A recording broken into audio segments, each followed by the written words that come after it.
Hello, नमस्कार दोस्तों। कैसे हैं आप? ठीक ही होंगे।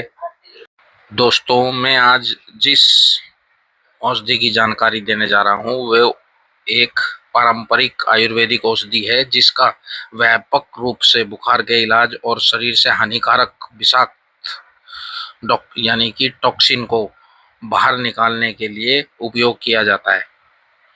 हर्बल सामग्री के एक शक्तिशाली मिश्रण से निर्मित यह विषाक्त पदार्थों को खत्म करने, शरीर की गर्मी कम करने और समग्र प्रतिरक्षा प्रणाली में सुधार करने में मदद करता है। ये जो है चूर्ण विशेष रूप से वायरल, मलेरिया और दीर्घकालिक बुखार के प्रबंधन में प्रभावी बताया गया है। आयुर्वेदिक ग्रंथों में महासुदर्शन चूर्ण का उल्लेख ज्वर चिकित्सा के अंतर्गत किया गया है। यह तीनों दोषों यानी कि वात, पित्त और कफ को संतुलित करता है। विशेष रूप से पित्त संबंधी जो बुखार हैं उनमें सहायक है। चिरायता, कुटकी और त्रिफला जैसी जड़ी बूटियों के साथ ये हमारे ब्लड को जो है शुद्ध करता है, लीवर के स्वास्थ्य को बेहतर बनाता है और पाचन में सहायक है।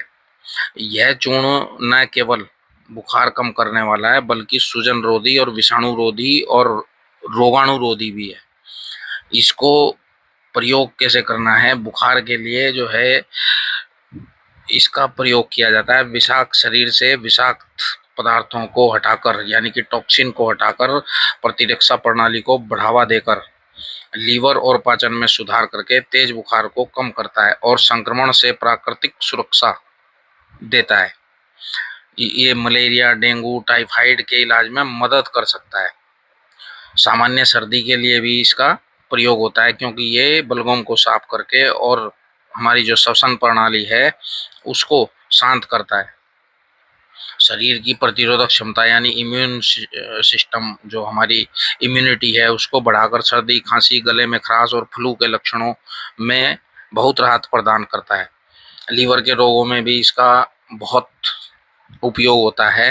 लीवर को विषमुक्त करता है और बेहतर यकृत कार्य प्रणाली में सहायक है। विषाक्त पदार्थों को कम करके और पित्त स्राव में सुधार करके पीलिया, फैटी लीवर या लीवर इन्फेक्शन में बहुत उपयोगी है। अपच के लिए भी ये भूख बढ़ाता है, पाचन क्रिया को मजबूत करता है और पेट फूलने या गैस की समस्या को कम करता है।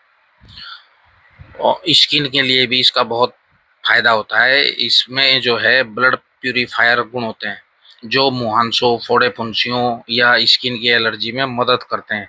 यह स्किन संबंधी समस्याओं को जन्म देने वाले जो हमारे आंतरिक इंटरनल जो टॉक्सिन है उनको साफ करता है, जिससे चिकनी, साफ और स्वस्थ स्किन हमें मिलती है। सिर दर्द के लिए भी इसका उपयोग होता है। पित्त संबंधी असंतुलन को ठीक करने के लिए ये जो है उसको प्रयोग में लिया जाता है। ये पित्त संबंधी असंतुलन को शांत करता है जो सिर दर्द का कारण बनता है। मतलब पित्त के कारण जो सिर दर्द हो रहा है पित्त बढ़ने से, उसको ये शांत करता है। खासकर बुखार या वायरल इन्फेक्शन में बिना किसी साइड इफेक्ट के भारीपन, दर्द और मानसिक धुंध से राहत दिलाने में मदद करता है।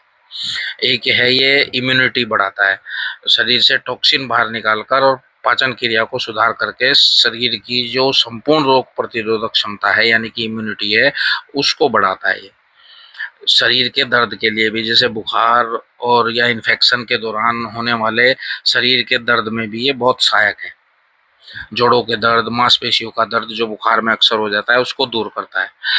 अन्य फायदा है इसका कि ये टॉन्सिलाइटिस के लिए भी उपयोग में लाया जाता है। गले की सूजन, दर्द और जलन को कम करता है। टॉन्सिलाइटिस और गले से जुड़ी अन्य समस्याओं को बिना एंटीबायोटिक दवाओं के तेजी से ठीक करने में मदद करता है। कब्ज के लिए भी बहुत रामबाण है ये।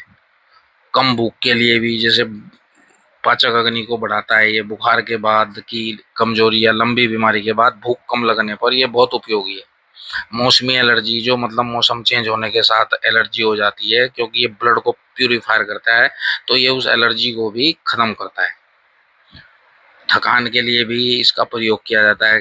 पुरानी बीमारियों या बार बार होने वाले इन्फेक्शन के बाद होने वाली कमजोरी और थकान के इलाज में उपयोगी बताया गया है इसको।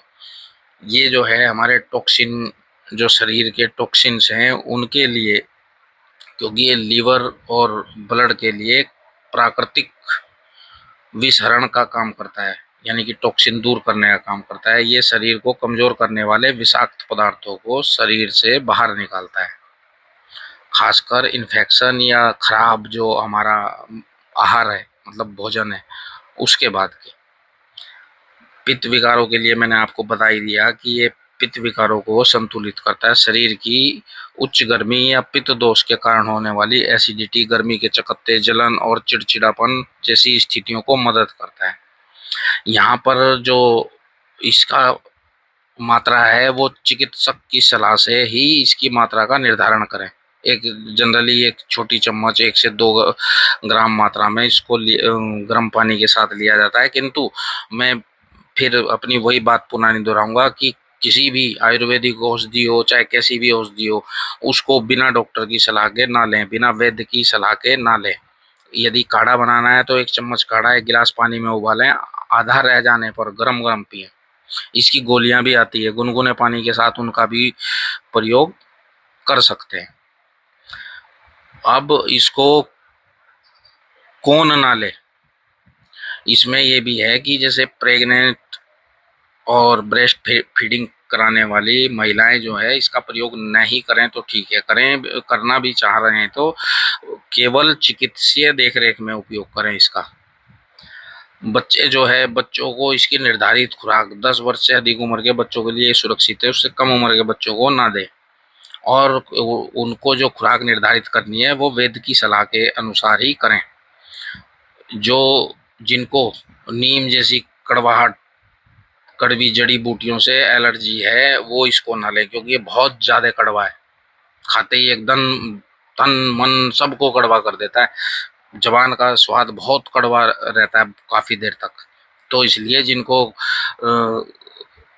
कड़वाहट से एलर्जी है वो बिल्कुल ना लें इसको। खुराक जो है इसकी बताई गई मात्रा से ज़्यादा ना लें, हमेशा वैद्य की सलाह से इसका प्रयोग करें।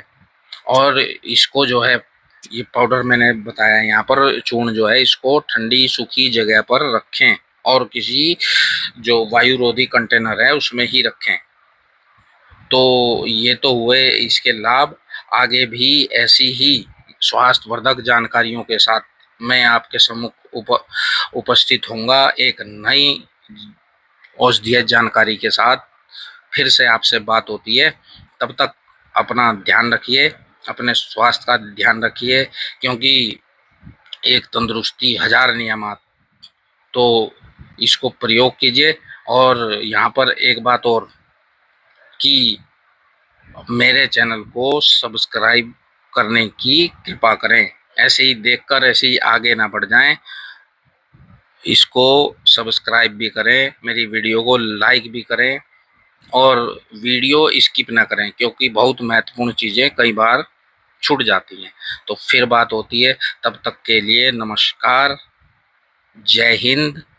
अपना ख्याल रखिए, स्वस्थ रहिए।